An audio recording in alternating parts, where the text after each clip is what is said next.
Good morning, I'm Matt Driskill, editor of Asian Aviation Magazine and AsianAviation.com. Welcome to the latest In Conversation, sponsored by Metrojet of Hong Kong. Today we're speaking with Miguel Leitmann. He's the Chief Executive Officer of VisionBox. Miguel, welcome to In Conversation. Thanks for joining me.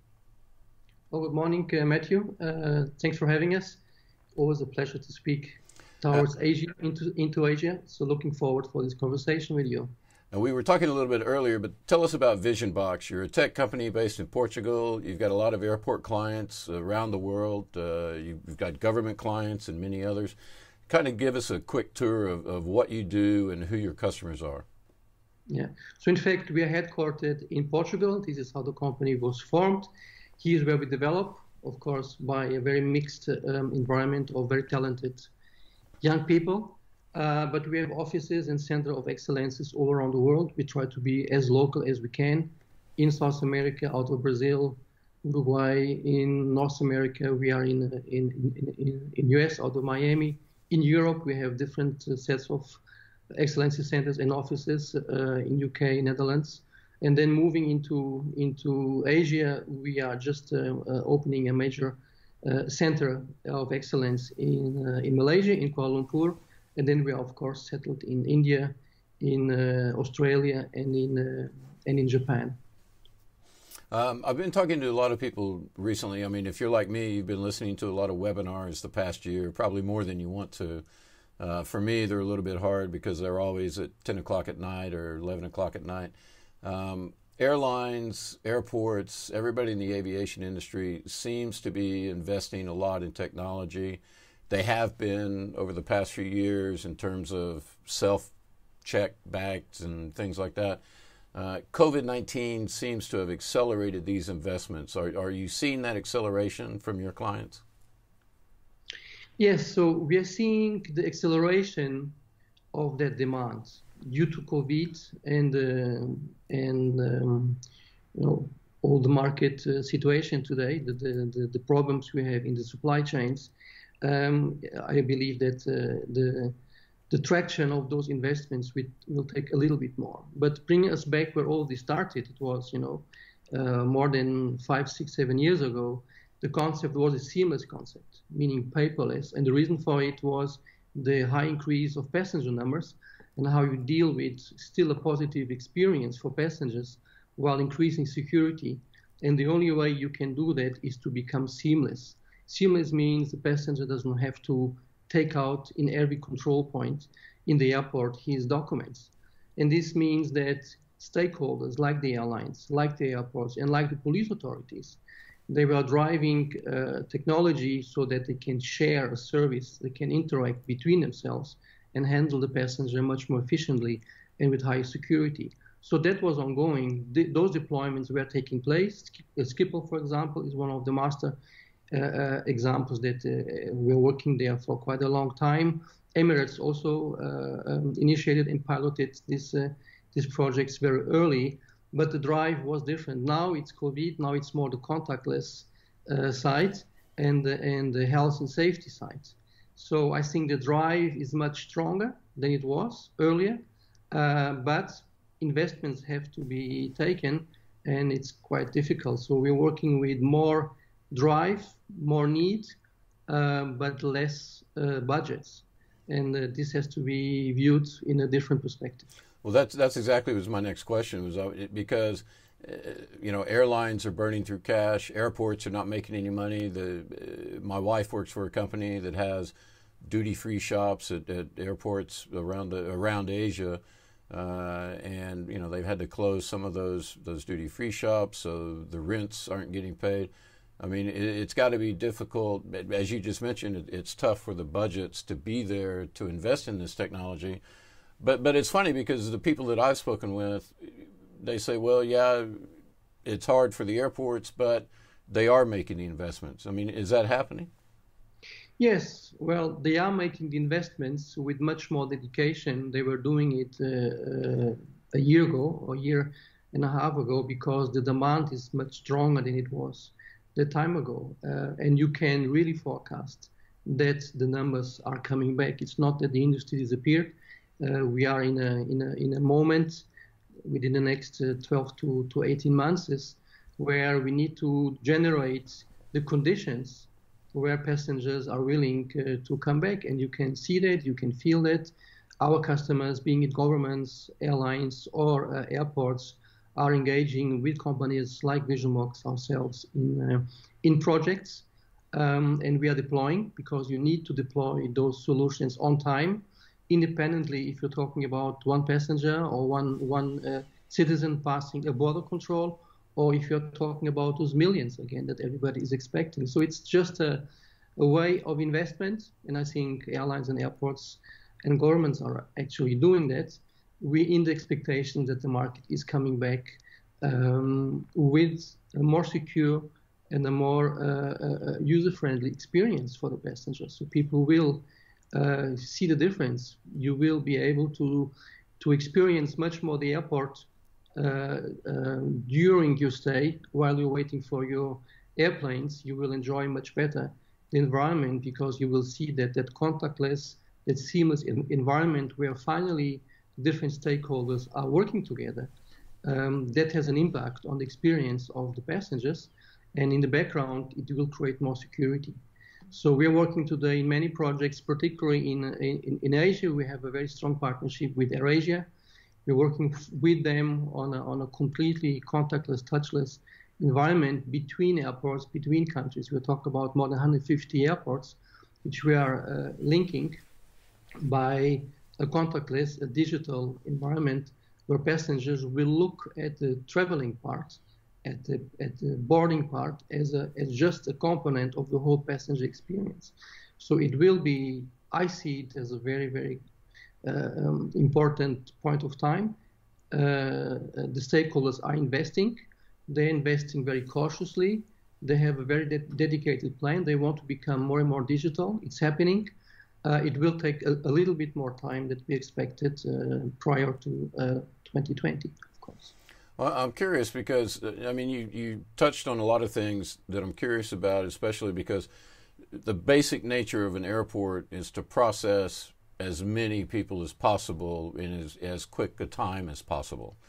Do you see the design of airports changing in the future, and are they going to try to retrofit some of the processes on the airports that exist now?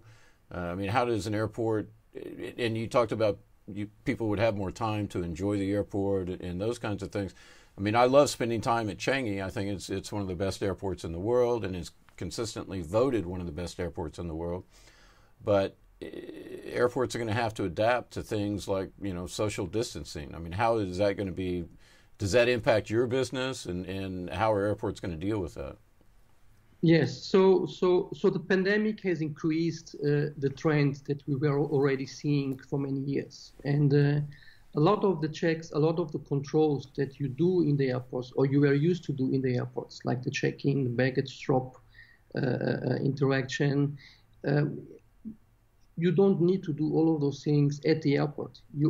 We were used to doing them when we were actually at the airport. You don't need to do that. You can do that on a much earlier stage. For example, if you walk through the airports in Europe, you have a lot of security checkpoints. Okay, and one of the major reasons for these checkpoints to exist is because the airport doesn't know who we should be expecting to arrive to the airport. Okay, if he would interact with airlines, for example, he would know at least how many passengers he would be expecting on that day in that hour. Okay, so the whole operation of the ecosystem within the airports, if the stakeholders like the airport operators, like the airlines and police authorities would work together, interchange information, they can create that effect of distance for passengers. You don't need to queue. The queuing amount will be reduced tremendously if a lot of those processes can be dealt in advance or can be shared between stakeholders. And this is the momentum of this to happen under the pretext of social distancing because of the pandemic. But that need was already there, because it's not nice to have all of these queues in the airports. And there was no ways of airports to invest in more terminals. The speed of investment and the effect of that was much slower than the growth of numbers of passengers that were expected. So we see now the drive and the need to invest in that digital technology is much stronger than it was 1.5, 2 years ago. And the distancing between passengers will be a natural effect because you will be dealing with your traveling much earlier than you actually are doing today. You don't need to queue as much. You don't need to check so many things. And this will cause automatically a much better environment and much more safer environment at the airports. You won't have to interact, even touch interfaces.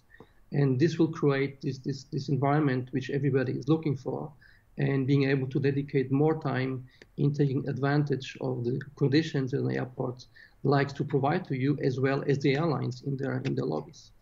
Miguel, one thing I have to ask you about this is there's going to be a lot of these changes that come into place. And I've got a 16-year-old son, and he's always asking me about how the world works, and I always tell him it comes down to money. And so I'm asking the money question now. With changes of implementing these new ways of checking in, or new ways of travel at the airports and things like that, it's going to cost money. You've got to make money. AirAsia's got to make money, and all of that. Who's going to pay for the new contactless forms of checking in and things like that? Is the airline going to pass those charges along to the flying public? And at some point, the government's going to step in. Like after 9/11, the government's going to step in and say, okay, you've got to have IATA travel pass or something like that. And, so there's going to be some charges that come along.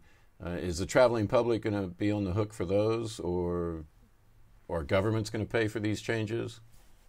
Yeah, well, I see differently, Matthew. I think that today, the way the aviation ecosystem is organized, you have all of those stakeholders.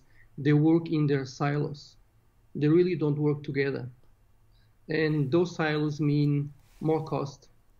And the cost is being carried ultimately by the end user, by the ticket price. Okay, if all of those silos, if all of those barriers disappear, and the stakeholders really start to work together and collaborate by focusing centrally on the experience and the advantages for the passenger and the safety, that cost element will disappear. Yeah, so it will become more cost effective for everybody. The other question is investment. So where does the money come from to do those kind of investments? But they are surely much less than the need to increase the dimensions and the operations of an airport. Yeah. So, and if you talk about investments, I think the world, as we all know, is completely liquid today. Money is available, and I believe the airlines and airports and governments will find the right sources to finance that. At the end, the advantage will be for the passenger. He will have a much more efficient experience, and I believe he will be paying a much lower price for his traveling experience. Well, I'm glad you're confident that the world is liquid. I mean, if you look at my bank account, it's not as liquid as I would like it to be. And my wife, she says the same thing. Miguel, we need to take a quick break here to hear from our sponsor, Metrojet of Hong Kong. We'll be right back after this.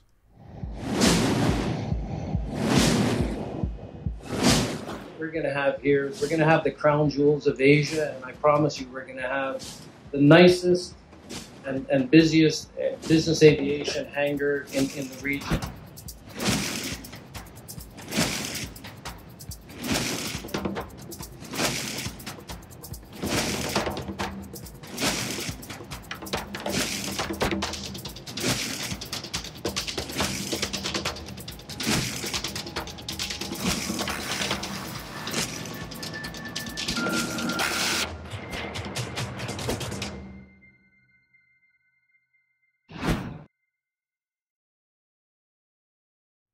And we're back. We're talking to Miguel Leitmann, CEO of VisionBox. Miguel, glad to have you back.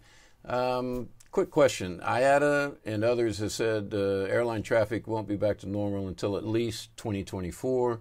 Things don't look set to improve this year until at least mid to the end of the year. Even with vaccines, we've got, vaccines are rolling out slowly. I wish I could give it a shot, but I'm at 59. I'm still too young, apparently. Although I feel old enough to be eligible for it. Is that what you're seeing? Is that what you're hearing from your customers? That traffic's not going to be back to pre-COVID levels till at least 2024? Well, the anxiety of people, of the population, to get back into traveling is very high.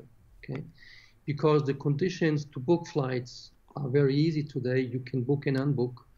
Our customers are telling us they have never had so many bookings for the summertime as I had in the past. Because people are just booking for holidays, in expecting that everything will be changing quickly.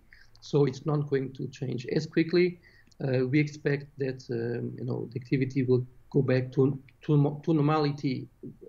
As the IATA says, 23. In our case, as a company supplying solutions and technology to airlines and airports, it is going to be picking up much earlier because those investments and those deployments have to take place, and it will obviously restart this year. So we believe that in 22, 23, we will as a supplier of seamless and contactless technology, we will go back into the same figures as we were prior to this pandemic. But passenger numbers will take a little bit longer, and we have all learned now to interact and to do business over Skype and Zooms and so on. So I believe from the business traveling there will be a change, but population wanting to travel and have holidays, I think this will come back quicker than anybody expects, because people want to leave their homes, want to be away for a couple of weeks in holidays, and that, in my feeling, is these are going to be quicker than we would expect to do.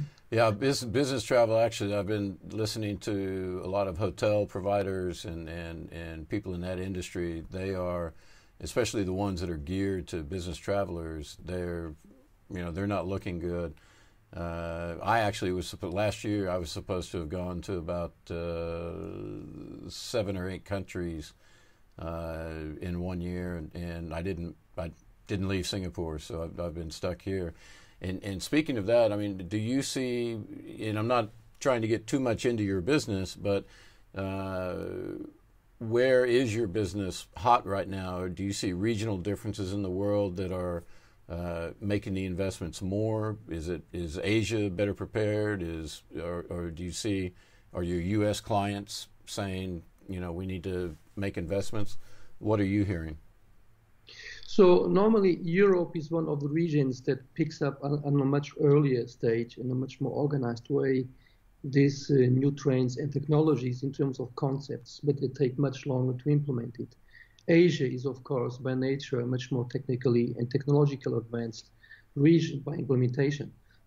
So we see Southeast Asia in general, to deploy this kind of technologies at a much quicker pace.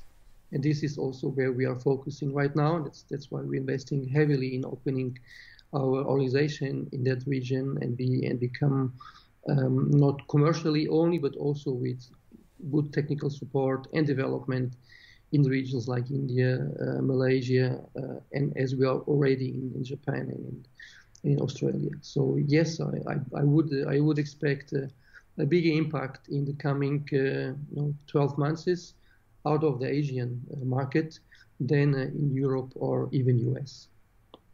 Okay. U.S. is interesting. I mean, and obviously I'm American. Basically, you can tell from my accent. It's always disappointing to fly into the U.S. just because the infrastructure at the airports is once you've been to Changi or once you've been to Hong Kong or the newer airports in Asia, and you get to an airport in the U.S., even the bigger ones like in Atlanta and New York. I mean, it's just not the quality of the Asian airports. I'm hopeful that they will invest in the infrastructure there and maybe throw some more business your way. Speaking about your business, let's talk about products quickly. You deal with biometrics, contactless, those kinds of things. There's a lot of data that flows back and forth within these processes. Do you find, is the flying public, are they hesitant to take up this technology because they don't know where the data is going? Or do you think people that, they think Facebook and Twitter and, they already know everything about them, so it's not a big deal? Does data ownership come into play anywhere in your business? Yeah. So thank you for your question, Matt. That's a very important question also to clarify here. So the idea of data integrity and data protection is a very generic topic that does not concern aviation only. If you open bank accounts, if you interact freely in the internet, you have to deal with that, and you have to make your own judgment how much you want to expose yourself in the Facebooks and so on. So that is not a thing associated only to aviation. What we are doing in aviation, we are automating existing processes. Yeah, and because you deal with so many passengers in a very safe environment and security-driven environment, I also come from other markets. I feel that the aviation has made the biggest learning curves how to deal with data or not to deal with it. But the processes are in place. It's not because you are standing in front of an automatic border control gate or an automatic boarding gate that data is just being handled. Now it's just automating that process. Okay, so there I see there's nothing new. I think it's just a matter of automating processes that are highly optimized, highly efficient for many, many years. I think the new component here, which is then triggering that, is the information that is needed, or the infrastructure that is needed for the stakeholders finally, ultimately start to share data, share information. Data can be identity, okay, but it can be many, many other things, okay. If you arrive to an airport, it would be very important for the airport to know that it doesn't have to know that Matthew is arriving today for a flight. It matters to the airport that another passenger for this specific flight is arriving, so he can optimize his operation. And once you are in the airport, it's very important for the airline to know where you are, or if you are held back in some kind of security checkpoint. Okay, so that information is not so critical in terms of identity, but it's very useful to improve the operation of the airport. And this is where we specialized heavily in the early days. So we are very interested. The biometric service platform that we deploy is optimized in a way that it drives the partnership and the interaction between those stakeholders. But we are not dealing with data in a different way as they would be dealing by the police authorities or by the airline or by the airport. It's just making it more efficient and interacting and taking away all of the silos so that we can be quicker, we can be much more secure, safer, and we don't bother the passenger all the time by taking out his boarding pass or his passport and having to show it all the time. I think you just got a new email or something. Sorry for that. I can't disconnect my connection. That's okay. Don't worry about it. I have a couple more questions. We're running a little bit short on time, but I've got a couple of more questions. One is kind of funny. One is kind of serious, though. Do you ever think we'll get to the situation like in Minority Report, where you walk into a shopping mall or an airport and it scans your iris and automatically identifies you and offers you custom advertisements and things like that? Or are we 30 years away from that? If we are not careful, eventually, but that's not the idea that we as a company represent. We believe in everything we do in terms of architecture and design and solution is the information stays with the citizen, with the passenger. And the way we implement and the way we actually work with our clients is whatever you do in an airport in automation is an alternative to other processes. There will be always the possibility for anyone not to do this and go through a normal manual process, and so it's not something that you are exposed without having any way to not to use it. So everything we deploy today, and this will stay for the next 20, 30 years, is an alternative, because passengers, people still want to choose by themselves how they want to live their lives, how they want to interact, and which data they want to expose. So I see this. I think we are still very far away from this environment like you were suggesting. But of course, data protection and data integrity is a very important point. And since the first line we draw in our service platform, data privacy is the core element of what we do. Well, I like the movie, but also it's interesting to me because that's the big question today about data and about data ownership and things like that. But I think if I understand things right, so if I show up at the airport under your systems, I can be assigned, instead of the authorities knowing that it's Matthew Driskill showing up, it's passenger XYZ. And so I get a code number or something that then goes away once I've left and am out of their jurisdiction. Yes. So the different layers. It's always the question who owns the data and who processes it. So the origin of the data remains always there. And there we see, for example, the services that can be provided by governments. I think governments should have and will have a much bigger stake in this data or identity management process. It's going to be a service from the government to the different stakeholders to say, yes, this is the right person. But it is in my view, as a user, as a client to those systems at the very early stage and during your journey, you have always the opportunity to opt out. You will be selecting or deselecting the level of automation that you want to use, and that this is something you can do every moment. And this is the essence of the ecosystem. Well, if you ask my father, he's 85 and he just got his first smartphone. He's going to opt out of every piece of technology you can. He actually has, even with the smartphone, he's never in his entire life sent an email to anyone. And it's all I can do to get him to use WhatsApp and FaceTime and things like that, which he's pretty good at. But he's never sent an email in the world. Miguel, we're running a little bit short on time. I just want to ask you, I always like to end these shows on a bright spot. Are there bright spots in the industry that we can look forward to in the coming year, coming 2 years? And not just for the industry, but what do you look for at VisionBox? What's on the positive horizon for your company?